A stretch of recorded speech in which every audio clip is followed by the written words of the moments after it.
Welcome to the I-80 Club and another National Fun League. Later than normal on this Tuesday. Josh Peterson, Mike Schaefer with you. Schaef, good afternoon. Almost. Good morning. Good late morning. How are you today?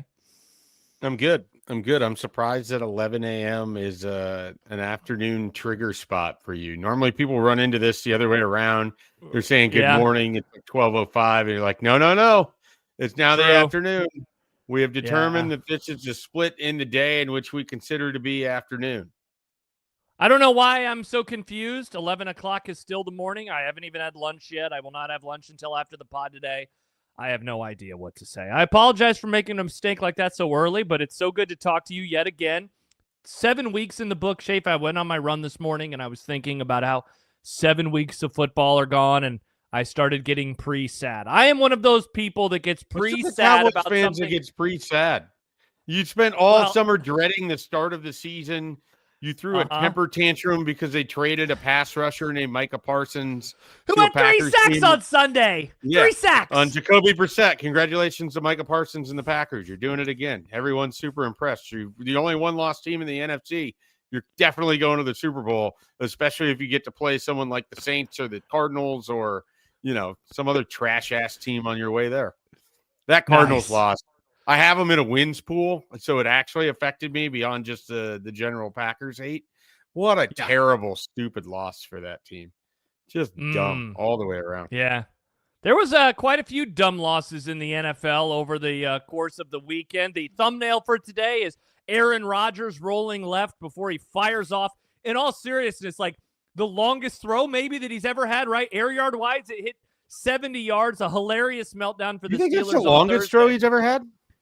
I don't know. Maybe it's not. I guess I would have seen that stat, right? If that would have been his furthest air yard throw ever, somebody would have mentioned that. But certainly I couldn't believe that he made it at this point in his career. That kicked off, though, Schaef, what was a weekend full of, I don't know, just some oddities. And yet again, like the Colts are awesome. Like bee's knees, all these numbers are like, it's the best offense that we've seen maybe this century. I saw another stat right before we got recorded and it's one of the newfangled stats that you probably despise, but it was like they're the 15th or 16th best offense through 7 weeks since 2000 or since 1999. So we continue to see the Colts play at a very high level. The Chiefs very much seem like everything is fine, and they're going to be, I mean, I don't know, man. Like, if you had to bet on an AFC champ today, would it be Kansas City, or would you still hold out hope for our Buffalo Bills? It just seems like, gosh, that everything is totally fine. I know I'm bouncing all over the place as we get this thing going.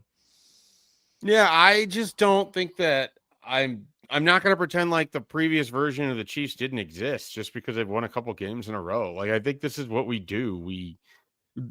You talked yourself out of the Chiefs, not you personally, but people talk themselves out of the Chiefs because of the way that they started, and now because they've won a couple games and they kicked the shit out of a very, very bad, horrible team. Yes. It's now like, it's the Super Bowl Chiefs. They got Rashee Rice back. Everything's good.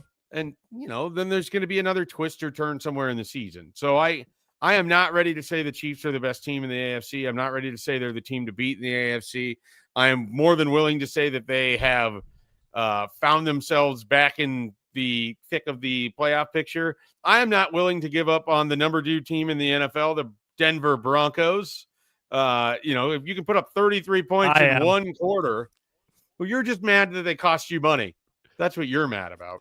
They did cost me money. Oh my gosh, those absolute jerks. But no, I mean, I don't want to repeat what we did last week as we tried to put together a top 5, and it was among the most impossible things that I have ever done on a podcast or radio show in terms of trying to rank things. It was more difficult than ever. But, like, is there any team that is a team to beat in the NFL right now? The answer is obviously no.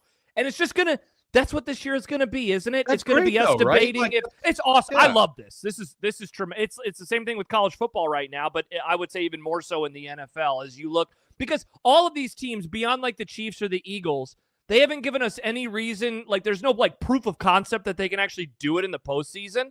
And so that makes it fun. That makes the regular season as they're jockeying for position. It's going to make it awesome because we're going to be debating the Colts. We're going to be debating. I'm trying to figure out who else will we be debating. The Packers, the Lions. Like, we're going to do this all season long. The Broncos. All year long, we're going to be debating if these teams can actually do it. Or if it's just going to be status quo in January. And there's very few teams like we don't have the whole write-off bit, but there's very few teams that are just completely and utterly out of it. The Jets, Yes. Who else would you say is just completely and Browns? Any way back for the Ravens, or not the Ravens? Excuse me, the Raiders. That was a slip. I think the Ravens are still a way back for the Raiders.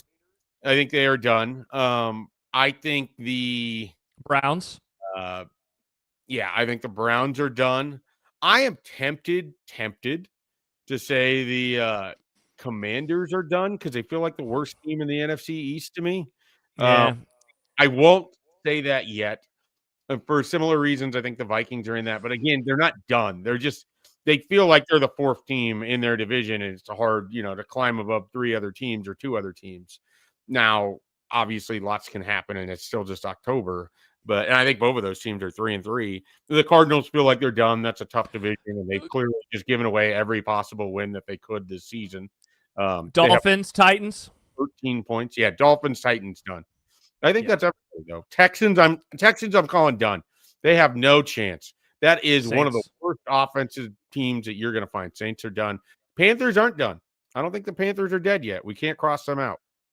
Wow, that's crazy. I don't think you're wrong, by the way. The Panthers are 4-3 right now, and as good. Well, they won 2 games in a row. They've won 2 in a row, 3 in a row, actually. In fact, Schaef, they started 1-3. They picked up their last 3. They finally won a road game. And how about our Bucks, who are now your Bucks? I shouldn't say our Bucks. They're your Bucks. You can get it. All right. They're our Bills, our Bucks. And I don't. Are you in on the Seahawks team?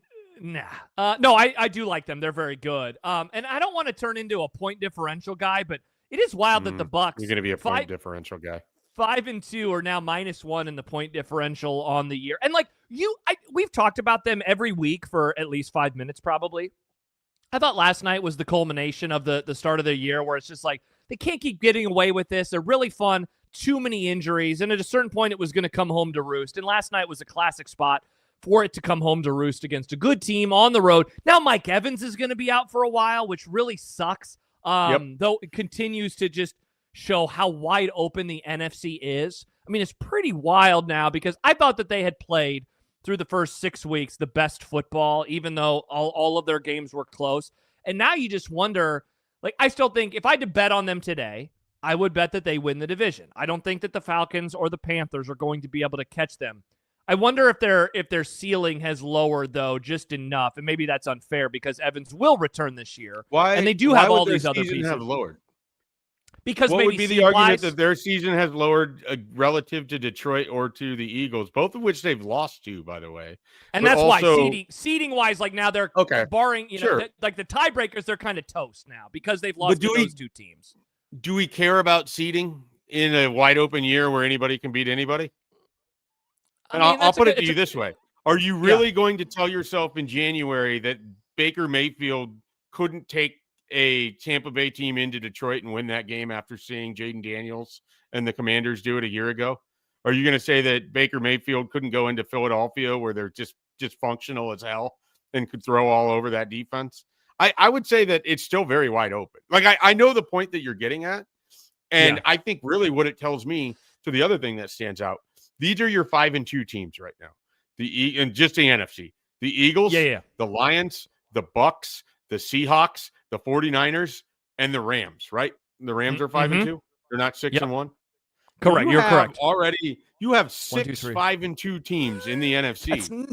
That's nuts. And the 4-1 Packers. One of those feels like a massive fraud, and surprisingly, it's not the Packers. It's the 49ers. I do not buy into that team at all. I do not. It's almost like they have a great coach, Schaef. It's almost like some of us who have been yelling from the mountaintops that they have a great coach are being proven correct. It's almost like some of us are like, hey, you could put any hot body in at quarterback with that offense, and they're still going to be successful. It's just a matter of how many injuries can they sustain before they fall apart. Interesting. But yeah, don't you view? I don't want to go down a rabbit hole, but I was thinking about this. How similar your coaching operation is to the 49ers, and yet you give Kevin O'Connell a lot of credit for finding ways to win and the Rams, but not the 49ers. What is it about the 49ers of Kyle Shanahan? What is it about him that you disrespect? Disrespect? Well, he's got a longer leash of not winning as many games, so we'll start there. Like, you think Mac Jones sucks, but look at your quarterback situation. Like, it's not like those guys are exponentially At what better point than have Mac I Jones. talked anything good about either of the quarterbacks that have started for the Vikings this year? I have been as negative about those quarterbacks as you are about your team's defense. So don't try to think that you can spin some things around on me. And also, Mac Jones is playing well. The idea here isn't to assault Mac Jones' ability to play football. It's to say that you can put a quarterback in that system and he will have success because it is the most quarterback-friendly system in the NFL. And you also get Christian McCaffrey, who looks really damn good right now. Yet again, he does. So going back to the 5-2 point. I can't believe you even tried such a horrible, despicable thing. I've had it on my mind over the last few days. So what was the point that you're making there? Is it just that, like, there are, 6 5-2 teams, and of course only one team in the NFC? Teams. Yeah. And then you have a bunch of like 3 or 4 win teams right there. Yeah, the Packers that are 4-1-1. It's always funny to say. Thank you, Cowboys. Let's revisit. Here's how the Packers' last few weeks have gone. They lost to the Browns. They tied the Cowboys. They went on bye. They went on bye, and then they came back and they had to like fight through a shitty performance against the Bengals before the Bengals got Joe Flacco. Is that right? No, they had Joe Flacco in that game. They had Joe Flacco in that game? They did have to fight through some things. And then they played the Cardinals. Yeah, and they very much could have lost that game. By all accounts, should have lost that game in every conceivable fashion and somehow didn't, thanks to some just inexplicably bad coaching or decision-making. Or the fact that it was Jacoby Brissett who was tearing up this amazing defense. Remember when the Packers defense was going to be the best in the NFL? And they added Micah Parsons? Oh, my gosh. How bad would they be if they didn't have Micah? What would they be without Micah? I wish we knew. I do really, too. really wish we knew. From your lips to God's ears. Other 4 wins. No, they're a playoff team. I mean, as much as I shit on them, they're a playoff team. But they are I would not trust them to win 3 games in a row in the playoffs to get to the Super Bowl. They're a playoff team in the sense that, they're going to win enough games to get there. All they do is play backup quarterbacks. Joe Flacco, other than Dak Prescott, they basically just feasted on backup quarterbacks in this entire stretch. Yeah, when does their schedule get tougher? When are they going to actually play some games here? It doesn't make any sense. Over here, the Vikings are just playing a fucking gauntlet, and the Packers are just sunning themselves and enjoying playing absolutely nobody all year. Yeah, they got the Steelers on Sunday night. They have the Eagles in a couple of weeks. They have your Vikings. They've already played the Lions. They have the Lions at the end of the month. They get the Bears twice, which I don't think is a difficult task. But, I mean, I think their offense is somewhat rounding into form. They play the Ravens in week 17. Didn't they throw for like 109 yards last week against the Saints? Rounding. The Ravens, they play them in week 17. What will the Ravens be? God, you're right, man. How they play the Broncos? How have they avoided a tough schedule? The sun shines on that stupid fucking city in Wisconsin way too much. For all the frozen tundra talk, it might as well be Hawaii for how beautiful it is for the Packers every goddamn year. And they get the officials in their pocket all the time. It's just horrible. It's just really a terrible, terrible thing for the NFL. Yeah. Other 4-win teams, Schaef. Have you seen that awful commercial that the NFL is running, by the way? It popped up one? Last night during the Monday Night Football game, where it's about the city of Green Bay and how they're all owners of their team. Yes. It's just trash. Absolute trash. If you're a Packers fan, you should be embarrassed by that. David comments on the Discord, and we're taking comments from our glorious, handsome, beautiful subscribers all throughout the pod today. David writes, the Niners should be 10-0 right now. So they suck because they're not. SMH them. So are those wins weighted differently then? I'm confused. David, a Niners How would fan, they be 10-0 right now? There hadn't even been 10 games. Maybe he's looking into the future. Maybe he's looking a little bit down the road. I mean, they probably shouldn't have beaten the Seahawks in week 1. They probably shouldn't have beaten the Cardinals. And great culture, great coaching, great play. You give them the credit for winning the games, absolutely. And I thought they handled the Falcons pretty well on Sunday night. I had Atlanta in that. I thought that was a good spot for Atlanta, and Michael Penix just taked the Falcons there. Yeah. That's a weird team to figure out. We never talk about them because they're not particularly fun. No. I don't know what they're really good at other than Bijan Robinson clearly looks like he's about to be the best running back in the NFL if he's not already in that conversation. But outside of that, you have a quarterback that I think is frisky. Yes. You have a decent set of lines. I think their offensive line, their defensive line are solid. Skill players are fun. But they're a schizophrenic team. Like the thing about well, the hell, Minnesota even the Vikings, Bills game, dude. Like the Bills game, they were up 21-7, and it felt like they were teetering the entire they're about time. to lose the game. Yeah. Yeah. But then you lost 30-0 to the Panthers. Yeah. Absolutely demolished Minnesota on the road. Yeah. They're just like a hard week-to-week team to figure out. You hear people like, I think everyone sort of has a different NFL team where, if you're gambling or you're doing pick'ems or whatever, where you can just never be on the right side of it. I think the Falcons are that for me. I think I just have to stay away from it. I just have to lean into the teams that I seem to do well with. Just keep picking the Seahawks, pick my spots with the Bucks, know when the Vikings are a free space, like I told you on Sunday. And then they made it to look like they weren't going to be a free space, but then they ultimately were the free space. So what are you going to do? Yeah. Yeah, you did say that. Yeah, their wins are Vikings, Commanders, Bills. I mean, not the worst collection of wins you could ask for. Their losses are... I have one very nice win there, and then two teams in the Vikings and Commanders that aren't terrible. Yeah. And then the losses, Bucks, not bad, obviously. Week 1, Panthers 30-0, woof. And then, the stink bomb on Sunday night versus the 49ers where they scored 10.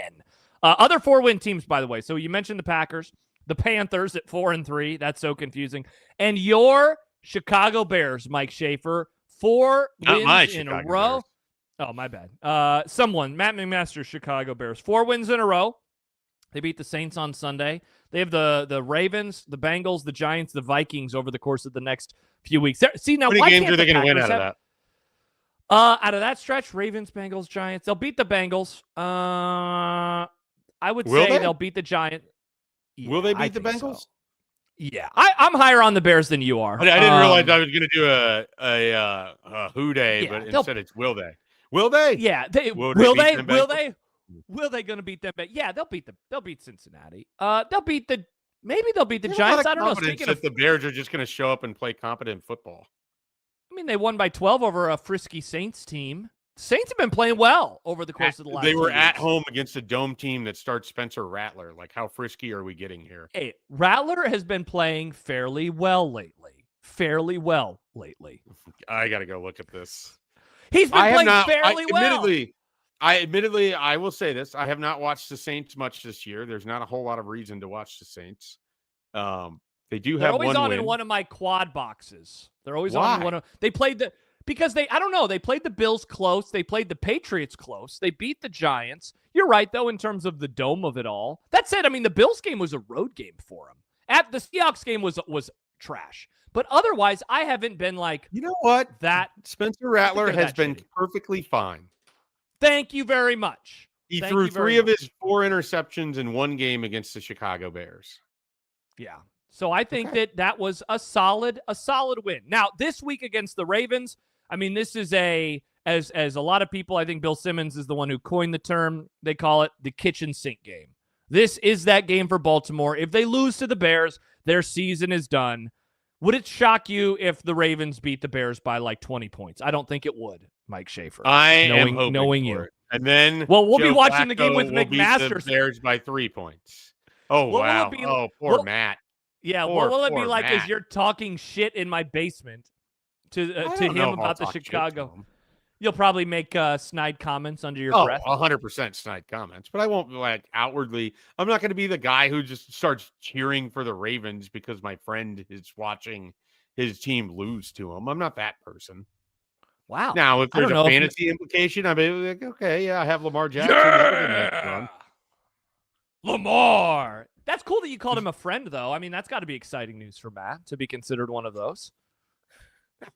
I mean, it's bringing over a cobbler. Apparently, I can't wait for this. It's going to be a great time. Yeah, that was surprising. I wasn't expecting that.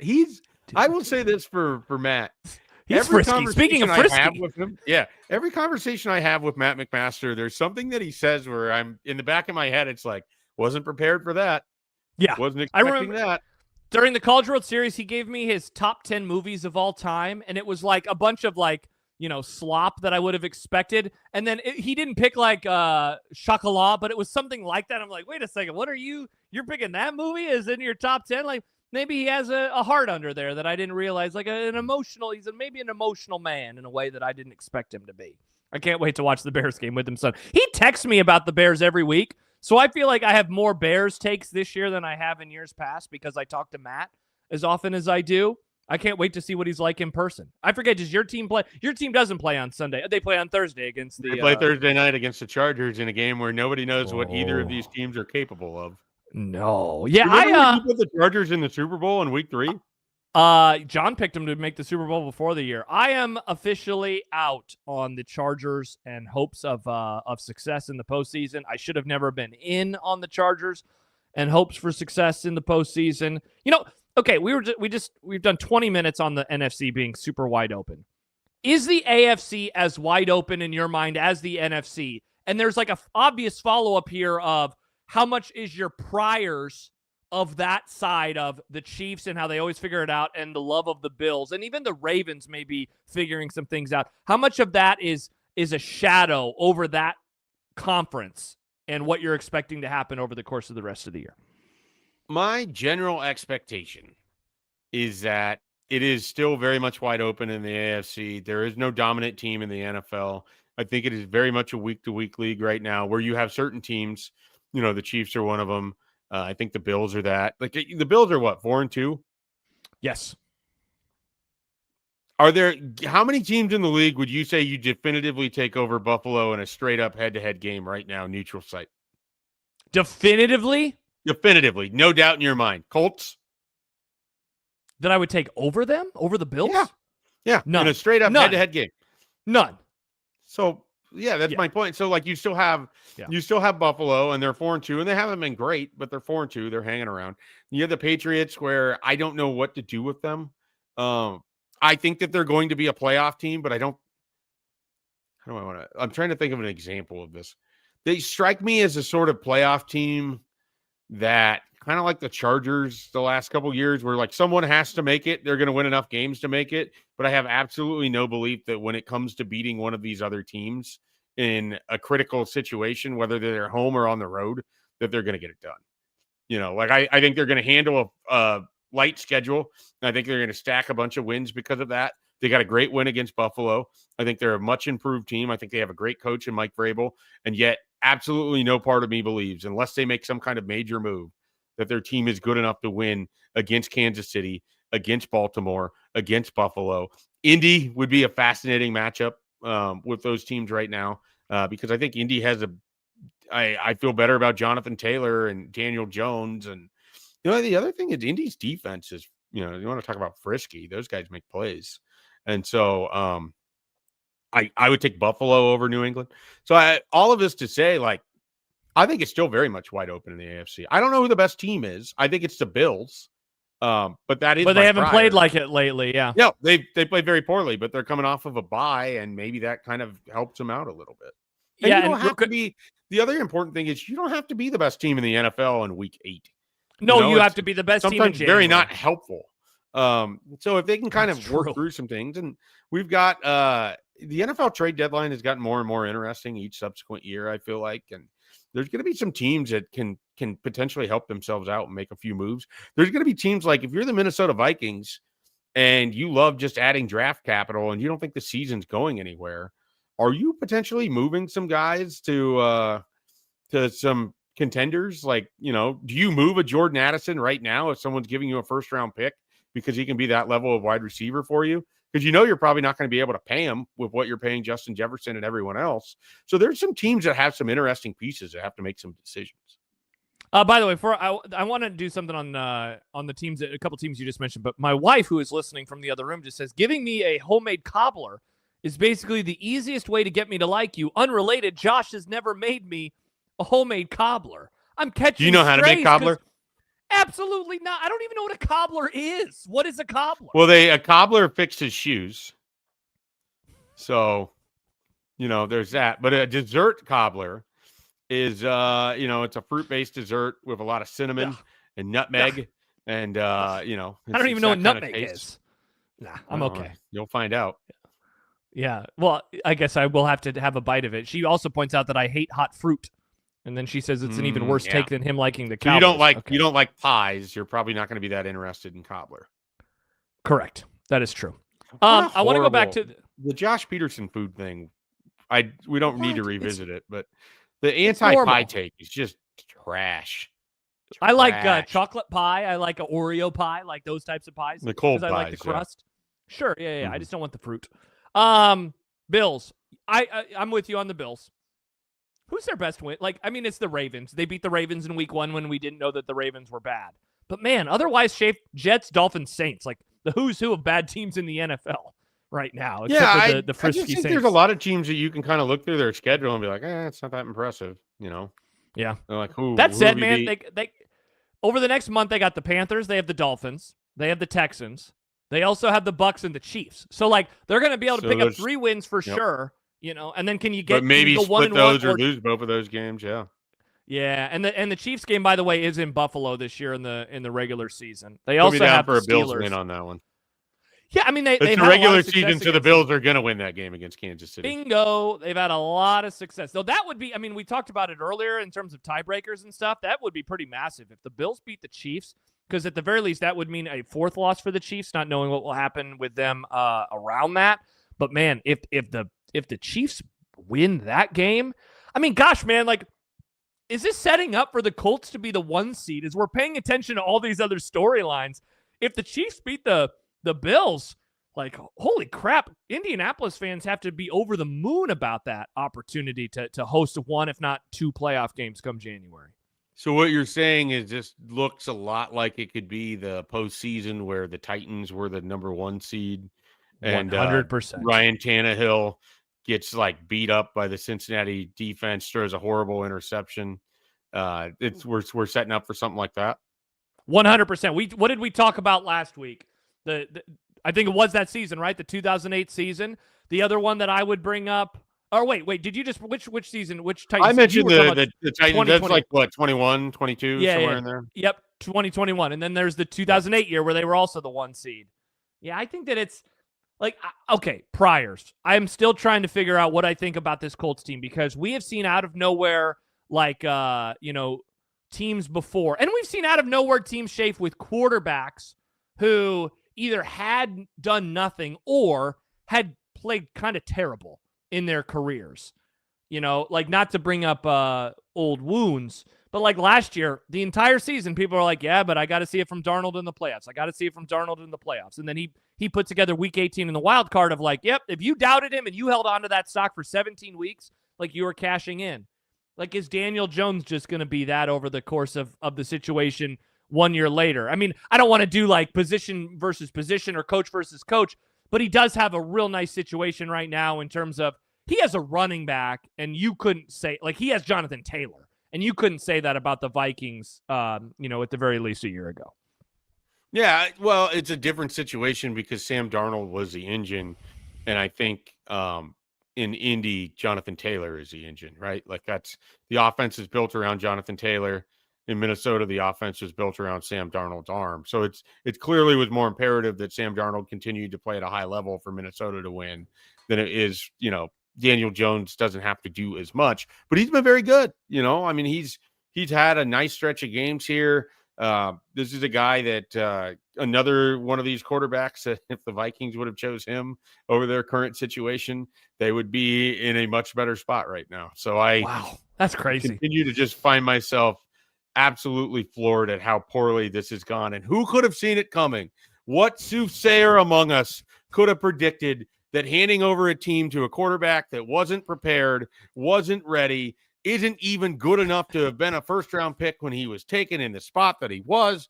Who might have seen that? And also, who would have said, hey, you're probably going to want a better backup plan than Sam Howell or soon-to-be Carson Wentz? I don't know who that individual is. He's probably a very smart individual. He might have said things like, this Minnesota game is going to be a challenge for Nebraska. It doesn't matter what it looks like on paper. They haven't shown up and played there. He might be a guy that sees things before other people do. That might be the sort of individual we might want to listen to a little bit more. Well, that person is near the top.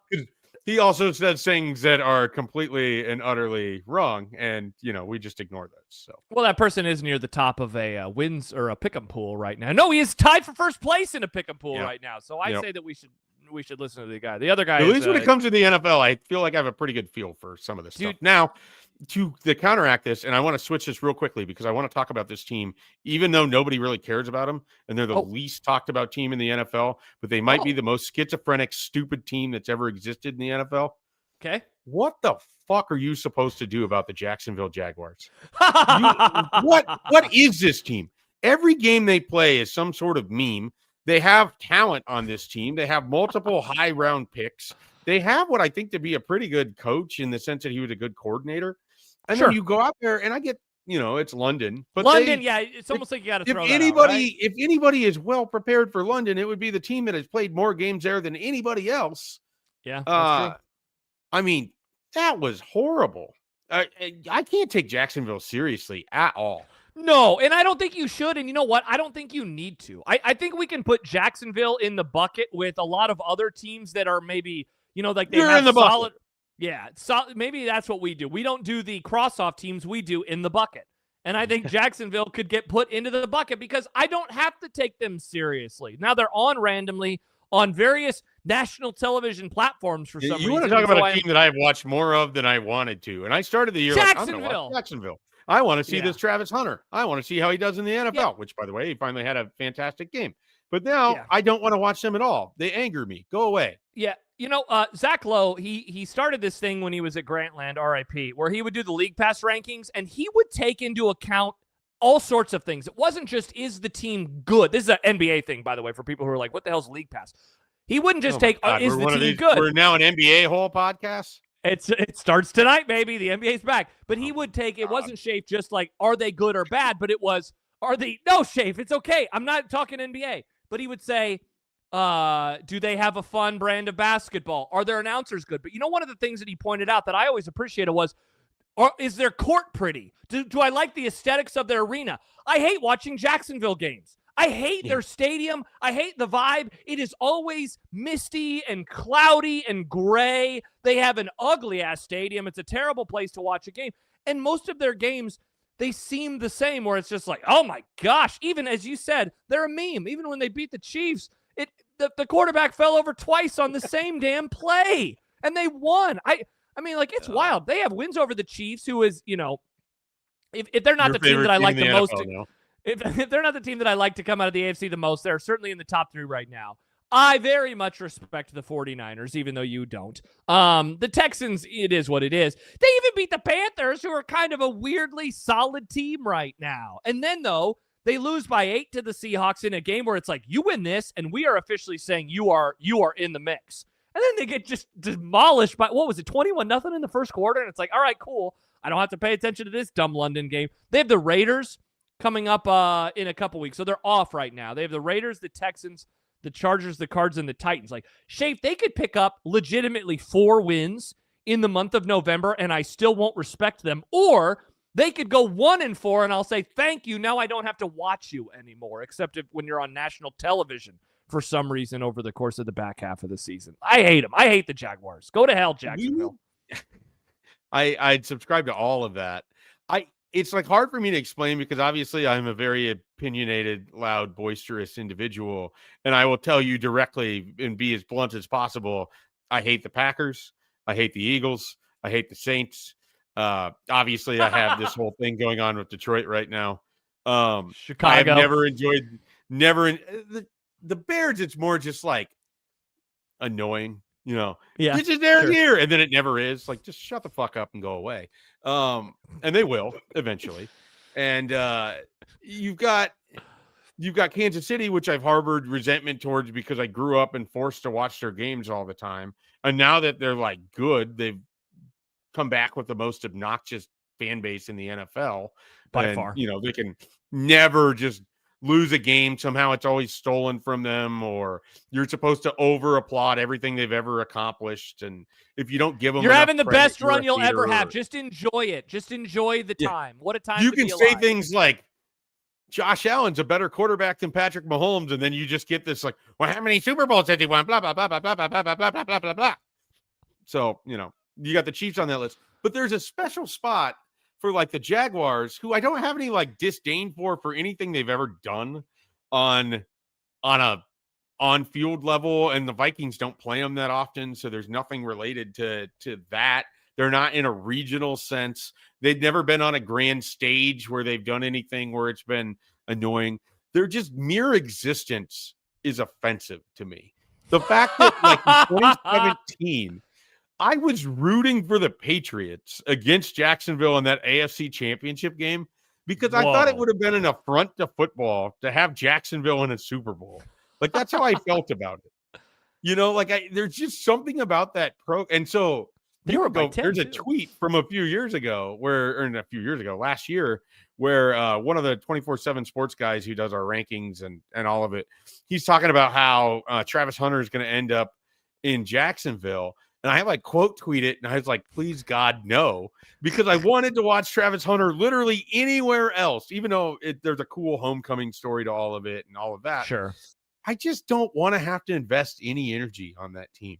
There are very few professional sports teams that fall in that category where I'm acutely aware of everything going on with them and I have disdain for them, but it's inexplicable. And it might be how you describe their stadium. All of their games. I hate it. Their jerseys look like shit. Trevor Lawrence was supposed to be a good quarterback and he looks like shit. The last time that they were somewhat interesting, Tom Coughlin was their coach.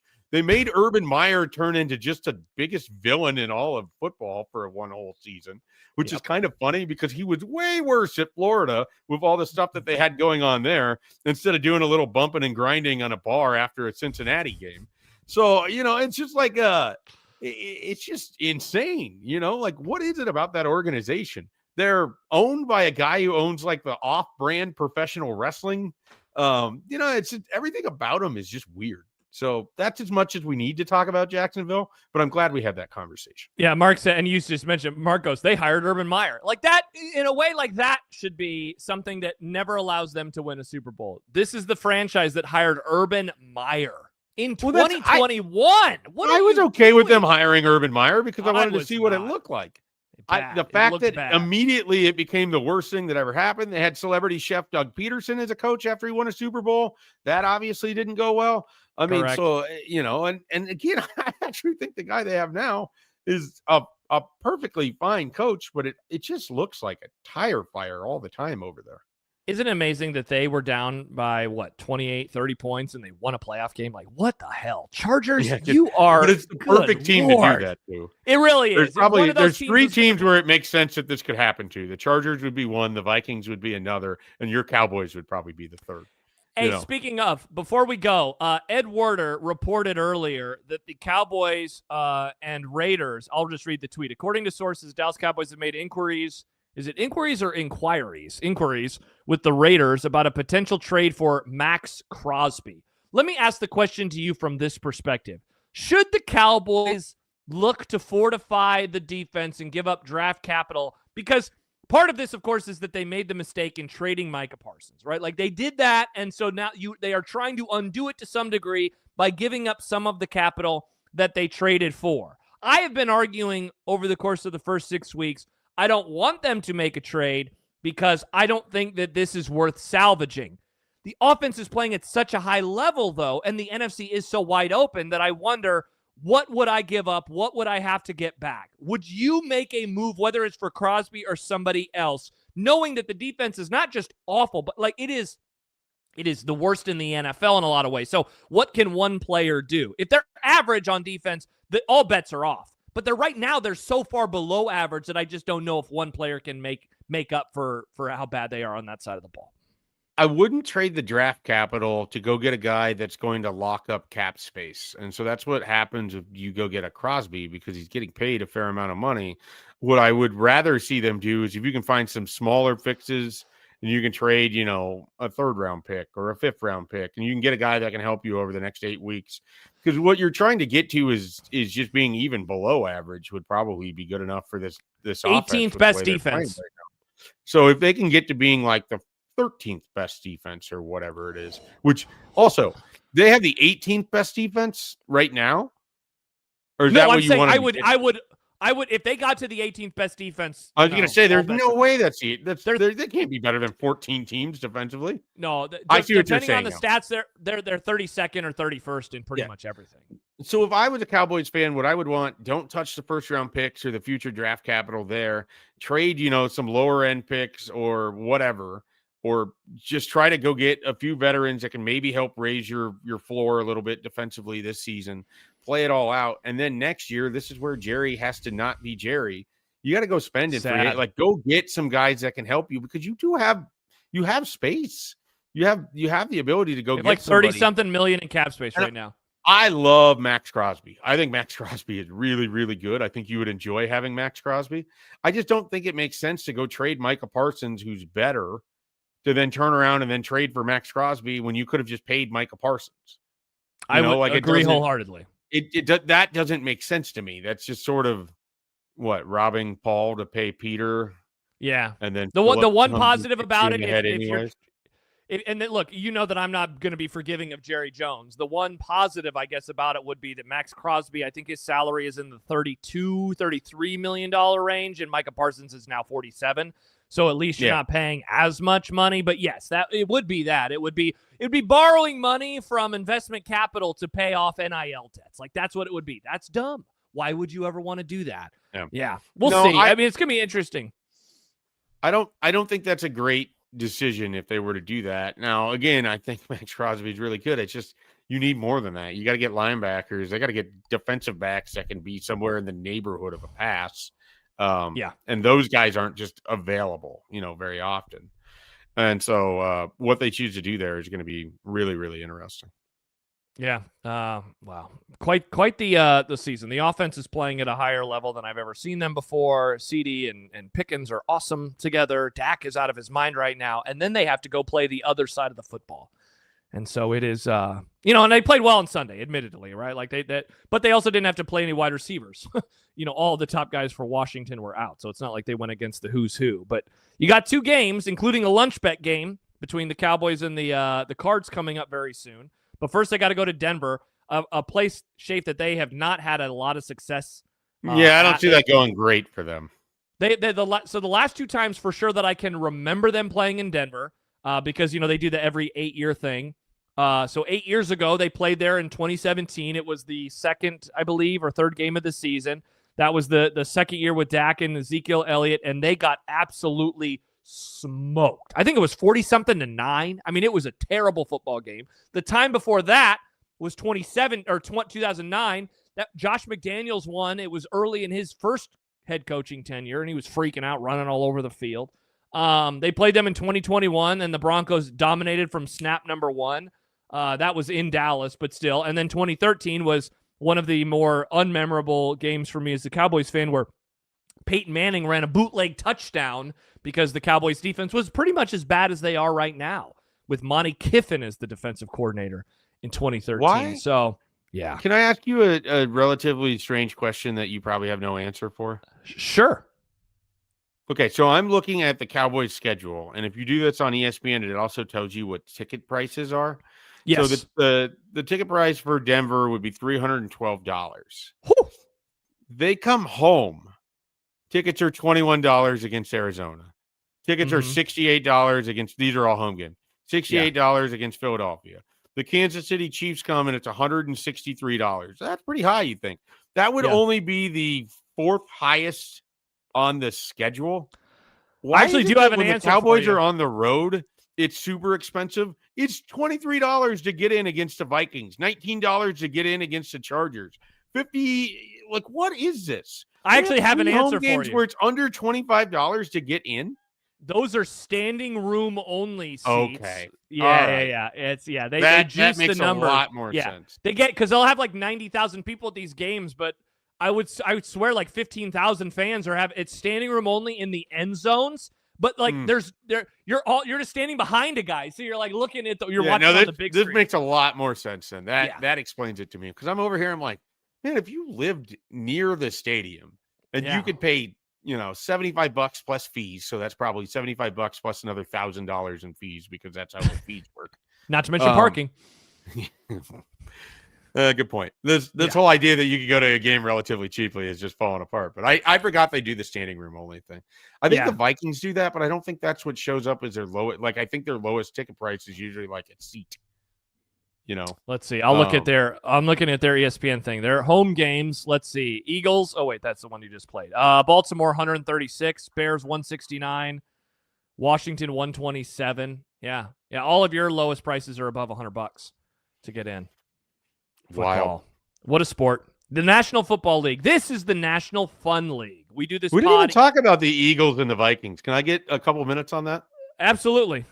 Let's wrap this thing up. What do you got? You need to go. We don't have to. No, I can do a couple minutes on it. Yeah. So the Vikings, basically, I don't know how your wife would feel about this. Noted Eagles fan. Yeah. I thought the Vikings for long stretches of that game looked like the better team, which sounds weird to say because they were the team that was employing Carson Wentz. But Carson Wentz threw two horrible interceptions, one that went for a pick six, and Minnesota lost this game in which the referees took 2 touchdowns off the board.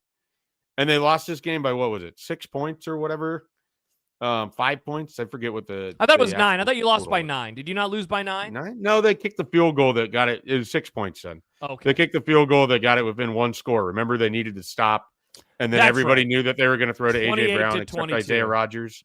And Isaiah Rodgers bid on a slant that was never being run. And then A.J. Brown was wide open. He actually turned and he waved to me. He just waved at the TV screen. He's like, hey, I'm wide open. Hey, he wasn't waving to anybody else. It was just to me. I was genuinely surprised. I thought the Eagles would play. Like, I didn't think Minnesota had a chance in that game.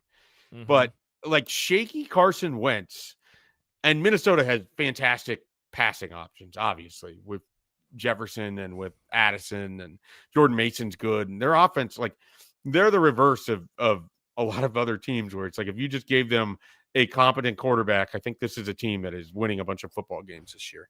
I really thought the Vikings looked better than the Eagles for a large stretch of that. Now, Minnesota let Jalen Hurts have the best passing day that he's had all season. So there's a lot of stuff in there too. So obviously the Vikings weren't that good. But I really feel like Minnesota let that one go more than the Eagles went in and won it on the road, which kind of just reinforces I don't know what to make of this Eagles team as you go forward. Like I just wasn't that impressed by them. Like Minnesota took away Saquon Barkley and Philadelphia responded and they hit several long passes, which they haven't done most of the year. Like that's the thing. That is non-existent. Minnesota couldn't get them off on third down. Like they couldn't stop them on third and fourth down several times in that game. Yeah. I would say this, and I'm guessing she would agree with this. Like the Eagles never seem to play in a game where they win comfortably. Like she'll say to me sometimes, like you get these games even with the garbage Cowboys where they get to win it, like Sunday, stress-free. A nice stress-free victory for Dallas. Very enjoyable. I had a lovely time. She got it in the Super Bowl, so like, you know, I'm not going to feel bad for you. She got the most dominating Super Bowl. I don't know that you ever need to feel bad for her. She's got 2 Super Bowls in the last decade.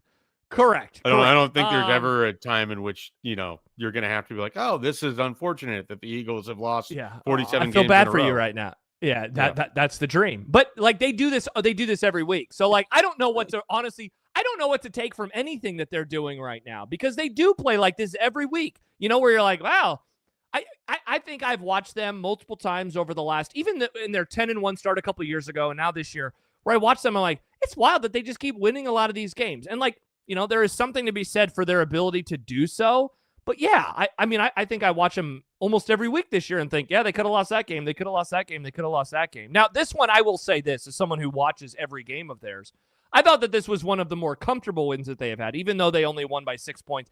I never really thought that one was in doubt. Where I have with some of their other games. How much of that, though, was that you just kind of, and I thought the same thing, but then, like I said, you look up, Carson Wentz throws a pick 6. Minnesota had 2 touchdowns taken off the board on very questionable calls. Like, whatever you think of, you know, officiating, it's unfathomable to me that the holding call happens, and then also, I don't understand how that wasn't a touchdown for TJ Hawkinson. I really don't. I was very confused by that, too. So, you know, like those are pretty big things.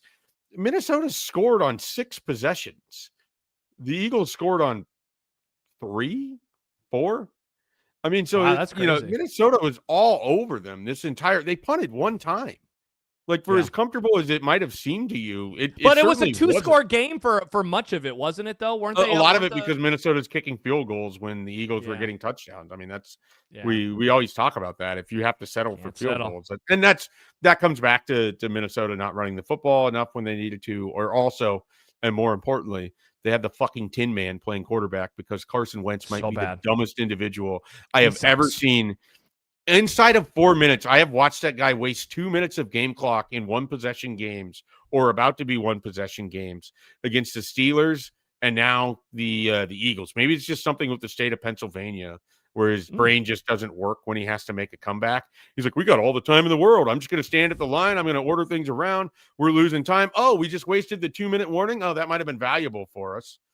That was nuts. I could not believe that he didn't snap the ball before the 2-minute warning. And then you also have Kevin O'Connell where it's a 2-score game and it's fourth down. Like, why did you kick the damn field goal? You got to get a stop anyways. That was insane to me. I love Kevin O'Connell for a lot of reasons. Most of it is the way that he has built that locker room and the culture and the belief that they have and that they can play in every game. And I truly believe that.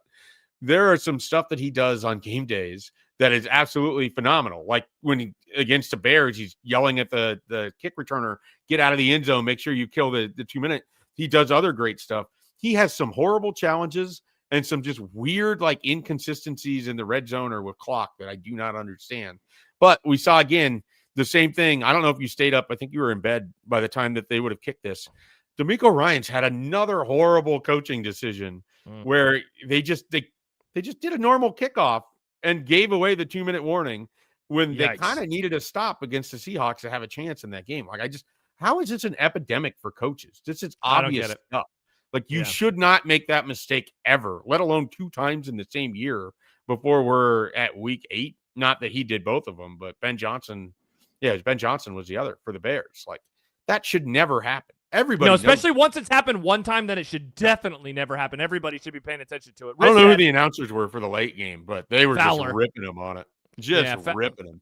Briss said something on Sunday where she was like, man, it's nice being on the opposite side of the Carson Wentz equation.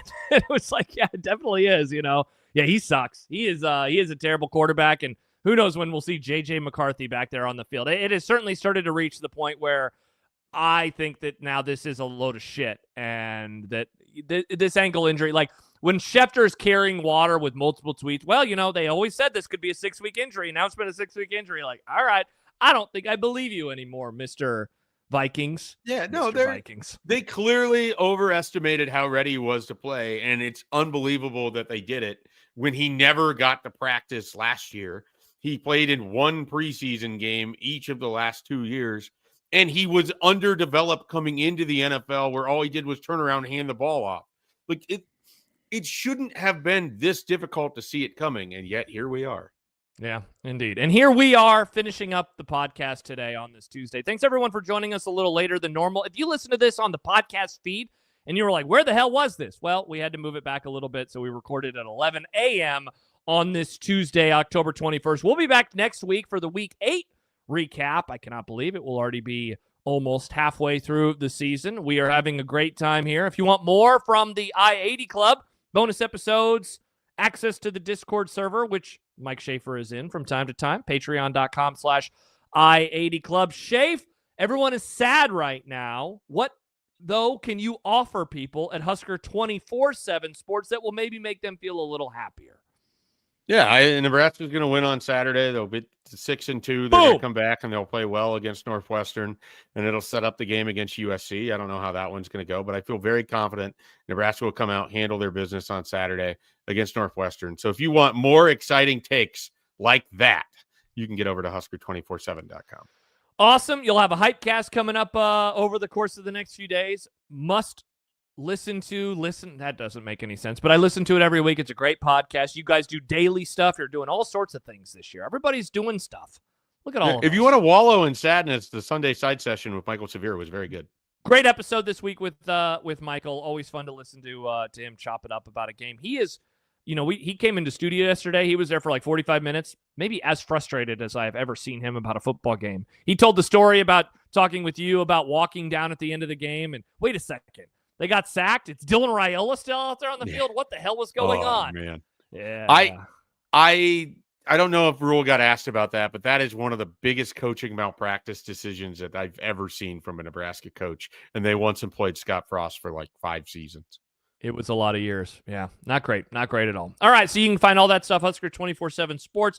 We will be back in a couple of days with I-80 Live. I have a soccer match to call tomorrow, so Jack and I will record on Thursday during the Vikings-Chargers game. Wow, how fun will that be? How fun will that be? Schaef, enjoy the rest of your week. Good luck with all of your podcasts and your writing. I look forward to doing this again with you 1 week from today.